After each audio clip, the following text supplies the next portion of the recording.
This week on Irish Bandit Revolution, Mighty Marvel Month kicks off in a big way as we look back at the founder of Marvel Comics, Stan Lee. Loving tribute to him, Irish Bandit Revolution begins now.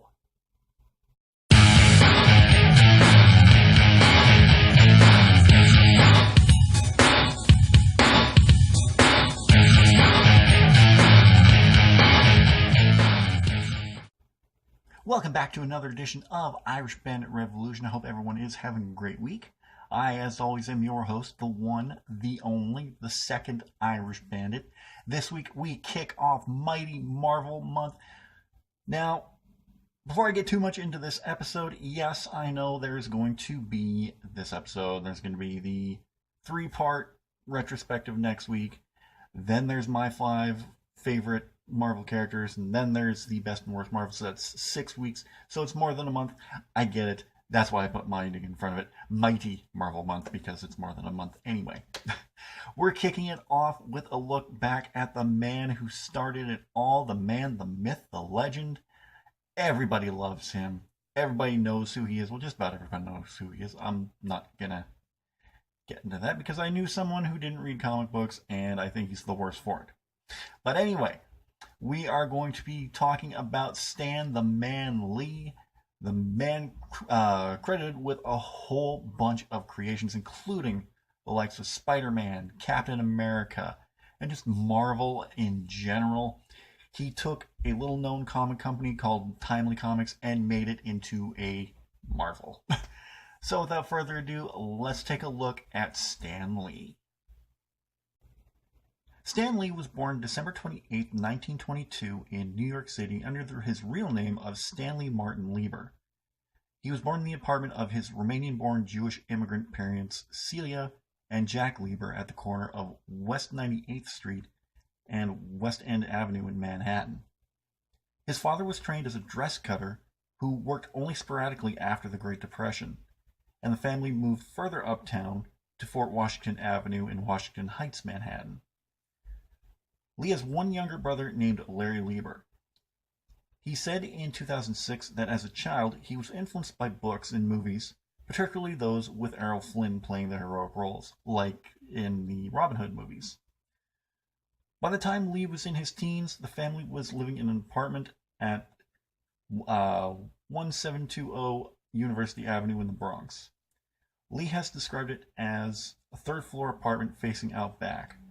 Lee and his brother would share a bedroom while his parents slept on a fold-out couch. Lee would go on to attend DeWitt Clinton High School in the Bronx. In his youth, he enjoyed writing and entertained dreams of one day writing the great American novel. Little did he know he'd go on to become the father of the modern mythology.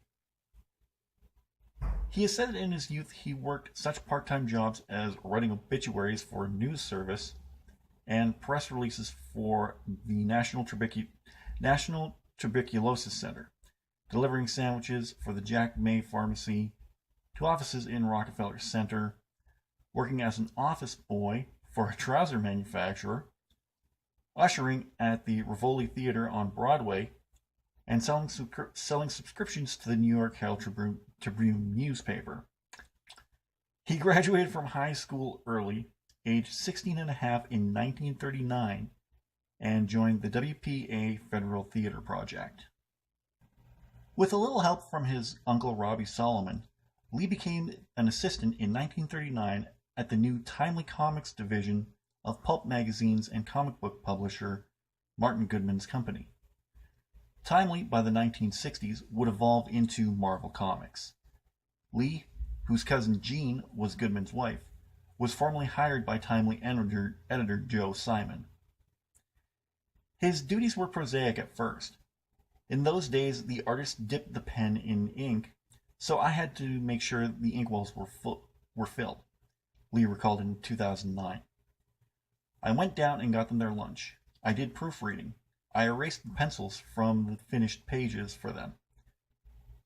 Marshalling his childhood ambition to be a writer, young Stanley Lieber made his comic book debut with the text filler Captain America Foils the Traitor's Revenge in Captain America Comics number 3, dated May 1941. using the pseudonym Stan Lee, which years later he would adopt as his legal name. Lee later explained in his autobiography and numerous other sources that he had intended to save his given name for more literary work. The initial story also introduced Captain America's trademark ricocheting shield toss.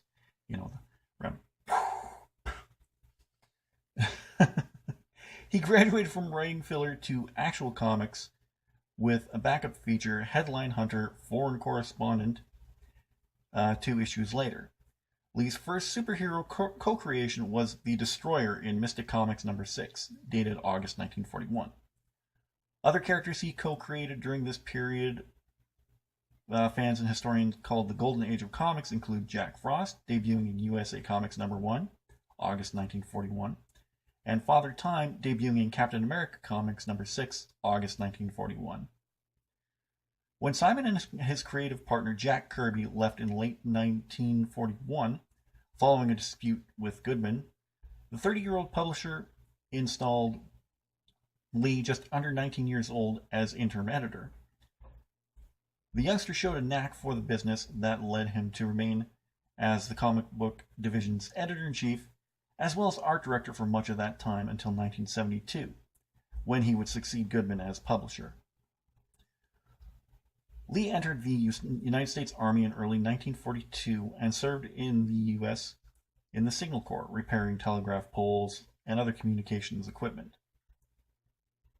He was later transferred to the Training Film Division, where he worked writing manuals, training films, and slogans, and occasionally cartooning. His military classification, he says, was playwright, and adds that only 9 men in U.S. history were given that title. Vincent Fago, editor of Timely's Animation Comics section, which put out humor and funny animal comics, filled in until Lee returned from his World War II military service in 1945. In the mid-1950s, by which time the company was now greatly known as Atlas Comics, Lee wrote stories in a variety of genres including romance, westerns, humor, science fiction, medieval adventure, horror, and suspense. In the 1950s, Lee teamed up with his comic book colleague Dan DeCarlo to produce the syndicated newspaper strip My Friend Irma, based on the radio comedy starring Mayor Wilson. By the end of the decade, Lee had become dissatisfied with his career and considered quitting the field. In the late 50s, Julius Schwartz, who was DC Comics editor at the time, revived the superhero archetype and experienced a significant success with its updated version of The Flash, and later with Super Team The Justice League of America. In response, publisher Martin Goodman assigned Lee to come up with a new superhero team. Lee's wife suggested him to experiment with stories he preferred, since he was planning on changing careers and had nothing to lose, really. Lee acted on that advice, giving his superheroes a flawed humanity, a change from the ideal archetype that were typically written for preteens. Before this, most superheroes were idealistically perfect people with no serious, lasting problems. Lee introduced complex, naturalistic characters who could have bad tempers, fits of melancholy, and vanity. They bickered among themselves, worried about paying their bills and impressing girlfriends, got bored, or were sometimes physically ill. The first superhero group Lee and artist Jack Kirby created together was the Fantastic Four, based on previous Kirby superhero team Challengers of the Unknown, published by DC Comics. The team's immense popularity led Lee and Marvel's illustrators to produce a cavalcade of new titles. Again, working with Kirby, Lee co-created The Incredible Hulk, Thor, Iron Man, and the X-Men. And with Bill Everett, they created Daredevil, and with Steve Ditko, Doctor Strange, and Marvel's most successful character, Spider-Man, all of whom lived in a thoroughly shared universe. Lee and Kirby gathered several of their newly created characters together into the team titled The Avengers, and would revive characters from the 1940s, such as the Submariner, also known as Namor, and Captain America. As time progressed, Lee became a figurehead and public face for Marvel Comics. He made appearances at comic book conventions around America, lecturing at colleges, and participating in panel discussions. Lee and John Romita Sr. launched the Spider-Man newspaper comic strip in January 3rd of 1977. Lee's final contribution with collaboration, with Jack Kirby, The Silver Surfer, The Ultimate Cosmic Experience, was published in 1978 as part of the Marvel Fireside book series and is considered to be Marvel's first graphic novel. Lee and John Buscema produced the first issue of The Savage She-Hulk, February 1980, which introduced the female cousin of the Incredible Hulk, and crafted a Silver Surfer story for Epic Illustrated #1, spring 1980. He moved to California in 1981 to develop Marvel's TV and movie properties. He has been an executive producer for and has made cameo appearances in Marvel film adaptations and other movies. A whole host of them. Lots of them. He occasionally returned to comic book writing with various Silver Surfer projects, including a 1982 one-shot drawn by John Byrne, the Judgment Day graphic novel illustrated by John Buscema, the Parable Limited series drawn by French artist Mobius, and the Enslavers graphic novels with Keith Pollard. Lee was briefly president of the entire company, but soon stepped down to become publisher instead, finding that being president was too much about numbers and finance and not enough about the creative process he enjoyed. I can kind of understand that. Peter Paul and Lee began a new internet-based superhero creation, production, and marketing studio, Stan Lee Media, in 1998. It grew to 165 people and went public through a reverse merger structured by investment banker Stan Medley in 1999. But near the end of the year 2000, investigators discovered illegal stock manipulation by Paul and corporate officer Stephen Gordon. Stan Lee Media filed for Chapter 11 bankruptcy protection in February 2001.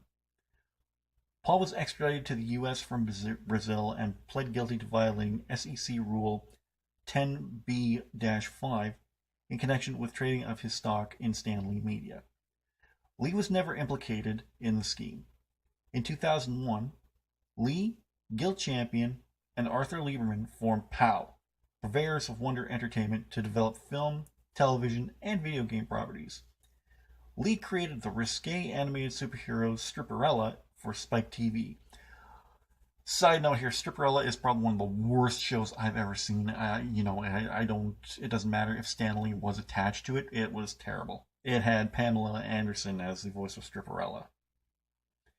In 2004, POW Entertainment went public. Also that year, Lee announced a superhero program that would feature Ringo Starr, the former Beatle, as the lead character. Additionally, in August of that year, Lee announced the launch of Stan Lee's Sunday Comics, a short-lived subscription service hosted by comicworks.com. On March 15, 2007, after Stan Lee Media had been purchased by Jim Nesfield, the company filed a lawsuit against Marvel Entertainment for $5 billion, claiming Lee had given his rights to several Marvel characters to Stan Lee Media in exchange for stock and a salary. On June 9, 2007, Stan Lee Media sued Lee, his new company, POW Entertainment, and POW subsidiary QED Entertainment. In 2008, Lee wrote humorous captions for political Fementi book Stan Lee Presents Election Days. What are they really saying? In April of that year, Brighton Partners and Rainmaker Animation announced a partnership with POW to produce a CGI film series, Legion of Five. Other projects by Lee announced in the late 2000s include a line of superhero comics for Virgin Comics, a TV adaptation of the novel Hero, a forward to Skyscraper Man by Skyscraper Fire Safety Advocate and Spider-Man fan Dan Goodwin, a partnership with Guardian Media Entertainment and Guardian Project to recreate NHL hero mascots, and work with the Eagle Initiative to program Eagle Initiative program to find new talent in the comic book field. At the 2016 Comic-Con International, Lee introduced his digital graphic novel Stan Lee's God Woke, with text originally written as a poem he presented at Carnegie Hall in 1972. The print book version won the 2017 Independent Publishers Book Awards Outstanding Book of the Year Independent Voice Award. Stan Lee has had cameo appearances in many Marvel film and television projects. A few of these appearances are self-aware and sometimes reference Lee's involvement in the creation of certain characters. Lee has been credited executive producer on most Marvel films and television projects since the 1990 direct-to-video film Captain America. From Marvel Television in animation, one of Lee's earliest contributions to animation based on Marvel properties was narrating the 1980s Incredible Hulk animated series, always beginning his narration with a self-introduction and ending with, "This is Stan Lee saying Excelsior!" Lee had previously narrated 7 Little Superheroes episode of Spider-Man and His Amazing Friends, which the Hulk series was paired with for broadcast. Stan Lee did narration for the original 1989 X-Men animated series pilot titled X-Men, Pride of the X-Men. Never heard of that one. Lee was an executive producer of the 1990s animated series Spider-Man. He appeared as himself in animated form in the final episode titled Farewell Spider-Man. Spider-Man is transported by Madam Web into the real world, where he is a fictional character. He meets Lee and the two swing around until Spider-Man drops him off on top of a building. Madam Web appears and brings Spider-Man back to his homeworld. Realizing he is stuck on a roof, Lee muses, hoping the Fantastic Four will show up and lend a hand. He also voices the character Frank Elson in an episode of Spider-Man, the new animated series broadcast on MTV in 2003, titled Mind Games. Part 1 and 2 originally aired on August 15th and 22nd in 2003. He voiced a loading dock worker named Stan on the Spectacular Spider-Man in the episode Blueprints. In several episodes of the Superhero Squad, Lee voices the mayor of Superhero City. Lee has also appeared in episodes of Disney XD TV series Ultimate Spider-Man as a high school janitor named Stan, of course, in which he makes references to Lee's real-life career. In the pilot Great Power and the episode Why I Hate Jim, he mentions Irving Forbush, an in-joke character Lee co-created in 1955 as a literary device. Stan the Janitor also appears in episode 18, Out of Damage Control, as a part-time worker for Damage Control. In the episode Stand By Me, he, along with Mary Jane Watson, Agent Principal Coulson, and Harry Osborn help Spider-Man fight the Lizard.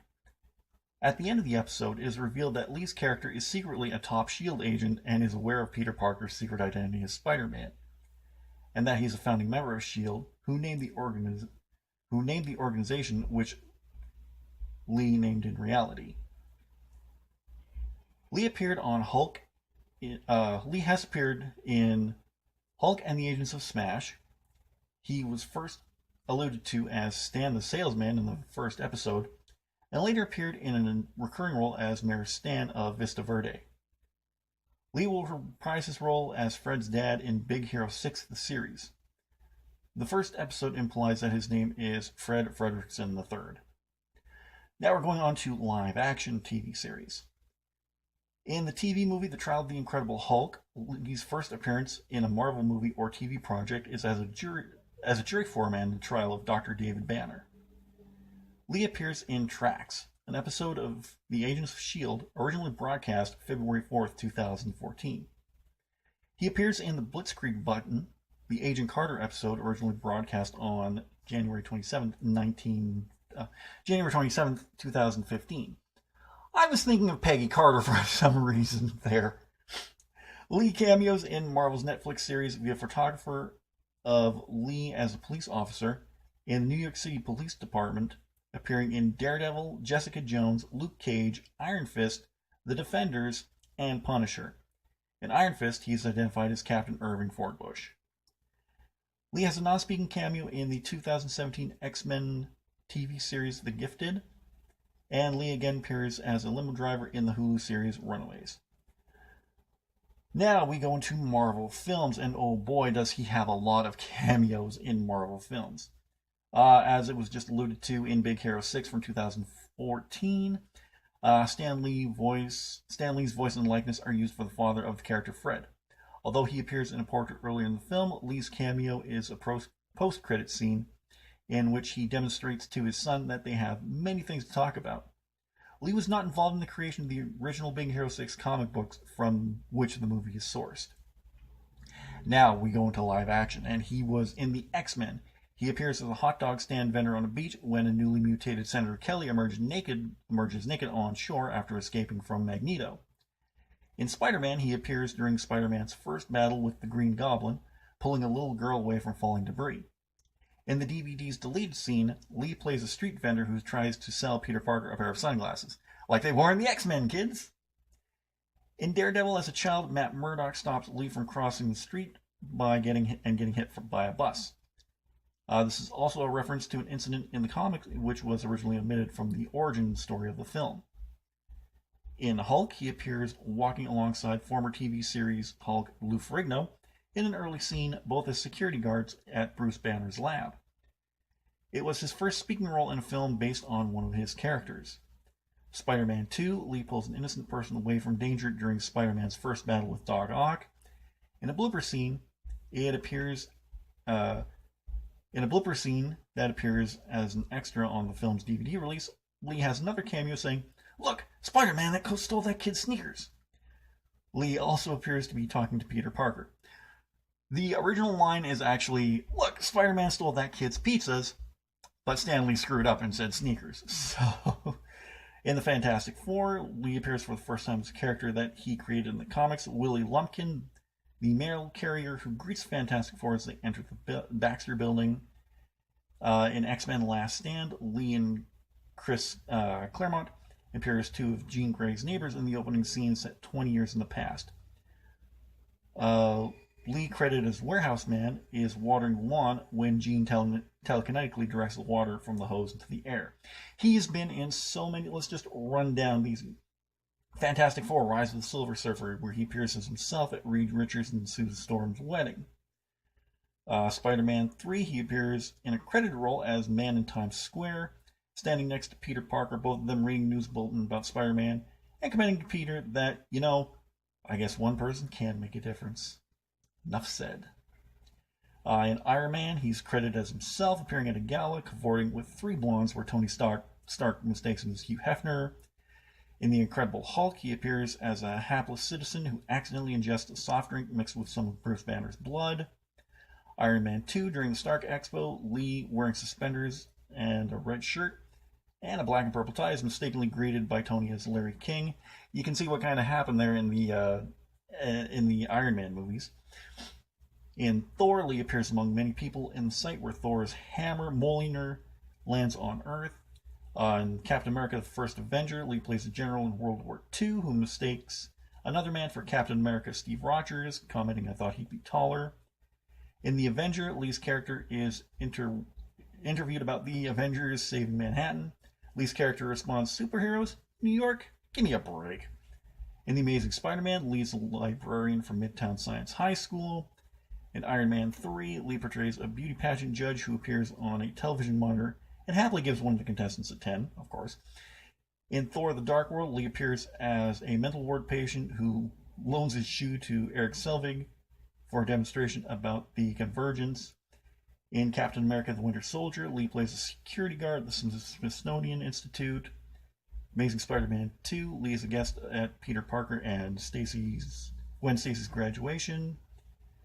In Guardians of the Galaxy, Lee appears as an elderly gentleman having a conversation with a significantly younger woman.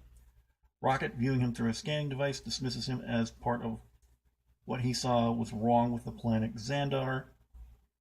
In Age of Ultron, he appears as a military veteran who attends the Avengers Victory Party. He claims that he fought at Omaha Beach, and that it proves he can handle a shot of Asgardian liquor from Thor, but is then carried away drunk, muttering his catchphrase, "Excelsior." Lee has noted that that was his favorite cameo, and I can see why. In Ant-Man, Lee appears as a bartender in the story Lewis tells to Scott Lang, explaining that Falcon was looking for him. Deadpool, Lee appears as himself, working as an MC at a strip club. That Lee did not have a hand in the creation of Deadpool. That one came out of nowhere. Captain America: Civil War, Lee appears as FedEx postman. This was one of the funniest, I think, delivering a package to Steve Rogers, from Steve Rogers to Tony Stark at the end of the film, mispronouncing Stark's name as Tony Stank. I laughed my head off at that one. In X-Men Apocalypse, Lee is shown viewing the rising nuclear weapon launched by Apocalypse next to his wife Joan. In Doctor Strange, Lee appears on a bus as a bus rider, reading Aldous Huxley's The Doors of Perception. Oblivious to the battle between Doctor Strange and Mondo, Lee makes a cameo appearance in No Good Deed, a short film aired before Logan. Oh yes, that's the unofficial announcement of Deadpool 2. Guardian of the Galaxy, Lee appears as an astronaut telling a story to the Watchers. Spider-Man Homecoming, Lee appears as an annoyed neighbor named Gary, who, after witnessing Spider-Man mistakenly costing an innocent civilian, says to him, "Don't make me come down there, you punk." He will make a cameo in Infinity War, and he will also make a cameo in Ant-Man and the Wasp. I haven't seen Thor Ragnarok or Black Panther, so I haven't mentioned them. Stan Lee was raised in a Jewish family. In a 2002 survey of whether he believes in God, he stated, "Well, let me put it this way. No, I'm not going to try to be clever. I really don't know. I just don't know." From 1945 to 1947, Lee lived in a rented top floor of a brownstone in the East 90s of Manhattan. He married Jane Clayton Bocock on December 5th, 1947. And in 1949, the couple bought a house at 1084 West Broadway in Woodmere, New York, on Long Island, living there through 1952. Their daughter, Joan Celia Lee, was born in 1950. Another child, daughter Jan Lee, died 3 days after delivery in 1953. The Lees resided at 226 Richards Lane in the Long Island town of Hewitt Harbor, New York, from 1952 to 1980. They also owned a condominium at 202 East 63rd Street in Manhattan from 1975 to 1980. And during the 70s, a vacation home on Cutler Lane in Remensburg, New York. For their move to the West Coast in 1981, Lee and his wife bought a home in West Hollywood, California, previously owned by comedian Jack Benny's radio announcer Don Wilson. In late September 2012, Lee underwent an operation to insert a pacemaker, canceling planned appearances at conventions. And on July 6, 2017, his wife of almost 70 years, Joan, died of complications from a stroke. She was 95 years old. And that is just a small glimpse of looking at Stan Lee. When I think about everything that he's contributed to the world of comic books and superheroes, it is true that he is the father of the modern mythology. If it wasn't for him, I don't think comic books would be as big as they were. Sure, they were big when Superman was introduced, but because of Stan Lee and his more realistic portrayal, I guess you could say, it kind of made things, it kind of took comic books to the next stratosphere where it needed to be. And thinking about the movies, I think about this one picture that I saw a while back on Facebook, and it said something to the effect of, just think about it. One day you're going to be sitting in the theater getting ready to watch a Marvel movie. I don't know why this has this effect on me, The man's still around. One day you're going to be sitting in the theater watching a Marvel movie.